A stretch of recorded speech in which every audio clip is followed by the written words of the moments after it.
Hey, now it's time to talk about not wasting your time and when to stop reading a book.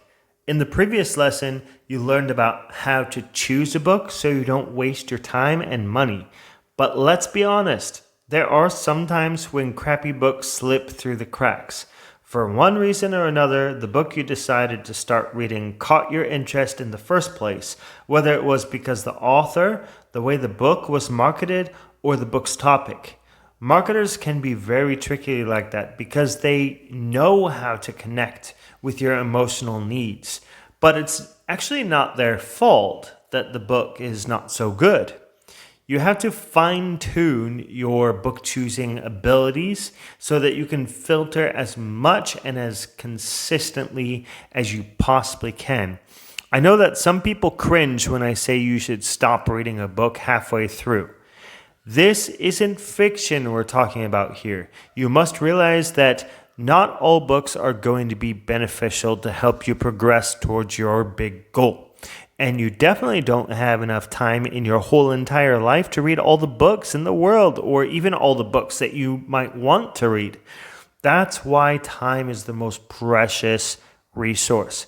You don't want to waste your most precious resource on a crappy book, do you? To be completely honest, though, you want to try to avoid stopping a book. I rarely stop reading a book because I don't want to miss anything. Some of the best takeaways are actually at the end of the book.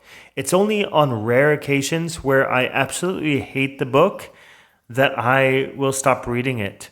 But I don't think anyone should get in the habit of just stopping a book just so soon, you know? You never know what might be hidden somewhere in the book. That one hidden gem might be something that will change your whole life. That's the risk you take when you stop reading a book.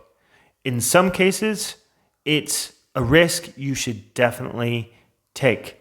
So, one thing before I talk about these next couple slides is I want to mention a book, and later on in this lesson, I will mention a few more books that I stopped reading. But one recent book, which was published in 2019, is called The Infinite Game by Simon Sinek. Well, I so badly wanted to stop this book. I so badly wanted to stop reading it because I felt like I was just rereading Start With Why, which I felt like was a very good book. And I think that Start With Why is worth rereading. But The Infinite Game was like, I don't know, it just felt like Start With Why with a different title. But I'm actually really happy that I did finish the book because there were a few things that I got a whole lot out of. Like, for example, having a worthy rival. Having a worthy rival is like, rather than a competitor, rather than someone that you're always competing against, it's like that one person that is like maybe better than you in some areas and you're better than them in some areas. So it's like you both are like motivating each other and you can actually do collaboration with each other rather than trying to stab each other in the back. So I felt like that one takeaway was completely worth my time reading that book. And the other takeaway, which I already felt like I naturally possessed, was having an infinite mindset. And that is building up whatever business it is or career or legacy that you want to build up and making sure that that legacy lasts even beyond your time. So that's just a little story that I wanted to add into this lesson, just to give you a little background about a book that was worth reading all the way through, even though I almost stopped. So you really do have to be careful. Lesson learned there. And also, here's going on to this next slide here. Here's a story that I got from Think and Grow Rich. It's about a person who was told that there's gold in this mine, abandoned mine, And this man goes out there to dig and dig and dig and search for that gold. And that person was continuing to dig for a very long time, but started to get very fed up and just like, you know what? There is no gold here. Like, I've been digging for days and I have not found that gold. So the person gives up. But unfortunately, the person was only like a meter away, very, very close to reaching that gold. And as you can see, someone else heard that this man had stopped. So they went in and started digging, and just that meter more, they found the gold. So someone else was able to take advantage for that other person's reason for stopping. They went in there and they got the gold. So think about it like that. Think about books like that. At all costs, try not to stop the book. Maybe you can set it aside for a later date, but at all costs, try not to stop reading the book, unless it's just horrendous. Okay? Otherwise, you might be missing out. You might be missing out on that pot of gold that you can invest in other areas of your life. And here's some examples of books that I did end up stopping in 2009. Some other books I ended up stopping. And I read 48 books in 2019. One of them I stopped was called The Men Who Stare at Goats by John Ronson. I know it's a terrible title too, right? It just sounds bad. Well, it was bad. I stopped because I felt like it was worthless to me. It was just talking about these military people who literally thought that they could kill a goat just by staring at it. I only started it in the first place because I read his other book, The Psychopath Test, and I loved that book. So, yeah, I just felt like it was totally worthless, and I will never go back to that book. The second book I stopped was called Talking to Strangers by Malcolm Gladwell, which I also felt like it was a waste of time. I really could not get into the story that he was trying to tell, and I felt like the research fell flat.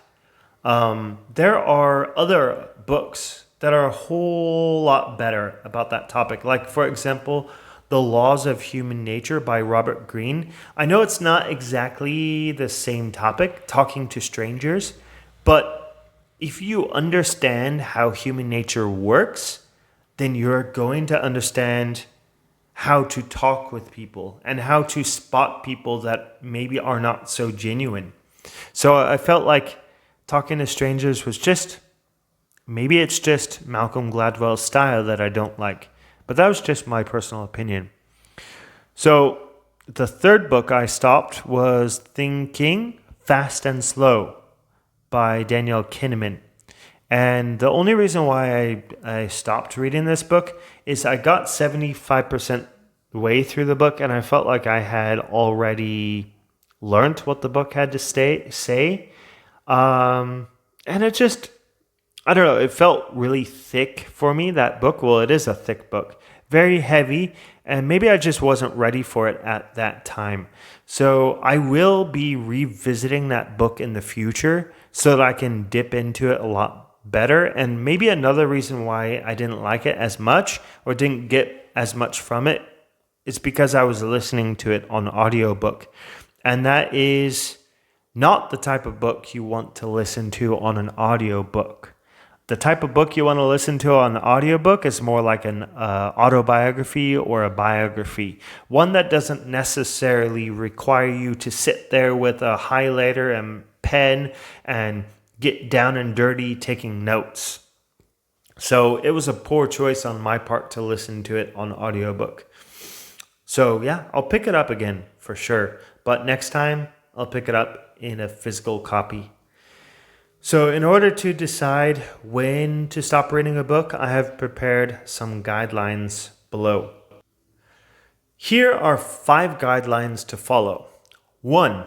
If there's nothing in the book you find interesting or beneficial, while reading it and you're already over halfway through, just skip to the last few chapters and be done with it. Or maybe at least try to find out whether the author has something of value in the last few chapters, maybe the epilogue or conclusion.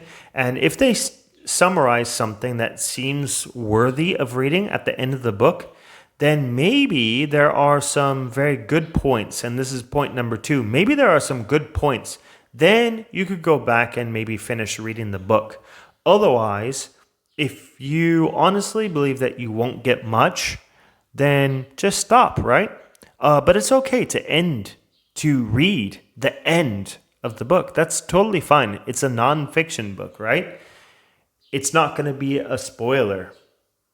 So number 3, if you find anything in the book mildly interesting or beneficial, then just try to read through it until the end of the book. Maybe you only need to read 5 or 10 pages a day. Oftentimes, the best part of a nonfiction book are in the beginning and at the end. But you'll also find some gems in the middle. Number 4, if the research is not supported by examples and the book is not the same as what it was advertised, false advertising, then you could stop it, right? If the opinions are just flat opinions, not supported, yeah, it's probably a good book to stop. And number 5, if the content of the book is way above your head. For example, when I read The Intelligent Investor by Benjamin Graham, then I pretty much stopped the book. Or actually, no, I did not stop the book, but I almost stopped it. But I probably should have stopped it because it was just too far over my head. I could have read a simple book on the topic. I could have picked up a beginner's guide rather than reading such a thick book like Intelligent Investor. So be wary and realize that your time is very valuable. So if you're reading something complex and it's just way over your head, stop it, come back to it after you have read a more complex book. Now, to be clear, just because you put the book down does not mean that you can't pick it up at a later date, especially like in guideline number 5, where the material of the book is just way too advanced for you at the time. You could always pick it up later. Just wanted to be clear on that fact. Also, the book may just not be very interesting for you at the moment, or it may not be able to solve your problem at the moment. So those are important factors to take into consideration while you're reading the book. And just don't feel bad that you have to put it down. It's fine, you can put it in your bookshelf. Your bookshelf is not going to move anywhere. It's not going to grow legs and crawl out your door. So you can always pick up that book again. And it also doesn't mean that it's a crappy book. I know I keep on saying crappy books, but there's not really such a thing as a crappy book, so to say. Because I know authors put a whole lot of effort into writing books, and we have to respect the fact that they put a whole lot of time. And who knows, it might be the author's first time writing a book, and they just might not have honed their writing skills yet. So it just really means that maybe it doesn't match with you at this moment, and you have to reconsider your priorities and choose a different book that will work better for you. Now, you can think of any other books that maybe you've read in the past that you probably should have stopped, or think of any books that you did stop. Okay, think of any situation in the past, now or the future, where you might stop reading a book. And let's discuss it in an email. So go ahead and send me an email talking about books that you have stopped, or should have stopped, and maybe any sort of situation where you might stop in the future. Email me at matt@bookmatic.com.